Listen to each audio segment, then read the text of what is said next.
भगवान श्री कृष्ण और सुदामा की मित्रता एक बहुत ही आदर्श और प्रेरणादायक कथा है।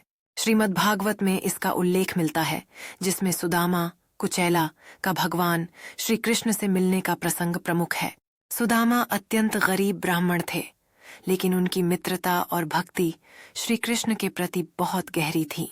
जब सुदामा अपनी कठिन आर्थिक स्थिति से गुजर रहे थे, तो उनकी पत्नी ने उन्हें श्री कृष्ण से सहायता मांगने के लिए कहा। सुदामा ने श्री कृष्ण के दरबार में पहुंचकर अपनी भेंट अर्पित की, जो सिर्फ चावल के कुछ दाने थे। श्री कृष्ण ने उस भेंट को बड़े प्रेम से स्वीकार किया और उनकी भक्ति से प्रसन्न होकर उन्हें आशीर्वाद दिया। श्री कृष्ण ने सुदामा को तीनों लोकों का स्वामी इसलिए बनाया क्योंकि सुदामा की भक्ति और निष्कपटता ने भगवान श्री कृष्ण के हृदय को छू लिया था। इसलिए श्री कृष्ण ने सुदामा के जीवन को समृद्धि और खुशियों से भर दिया।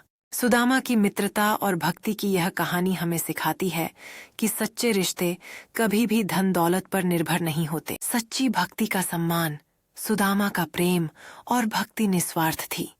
उनके हृदय में कोई लालच या इच्छा नहीं थी और केवल भगवान के प्रति श्रद्धा थी। मित्रता का आदर, भगवान ने मित्रता के आदर्श को बनाए रखा और सुदामा की गरीबी को दूर कर उन्हें संपन्नता का वरदान दिया।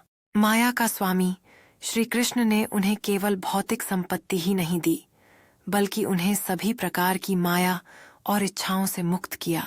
संपूर्णता का प्रतीक श्री कृष्ण ने सुदामा को तीनों लोकों का स्वामी बनाकर यह संदेश दिया कि भक्ति और प्रेम के बल पर भक्त भगवान के समान ही संपूर्ण बन सकता है।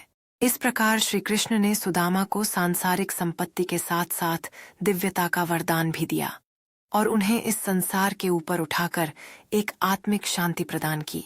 सच्ची भक्ति का यह उदाहरण हमें सिखाता है कि आत्मिक समर्पण और निस्वार्थ प्रेम की शक्ति अद्वितीय है।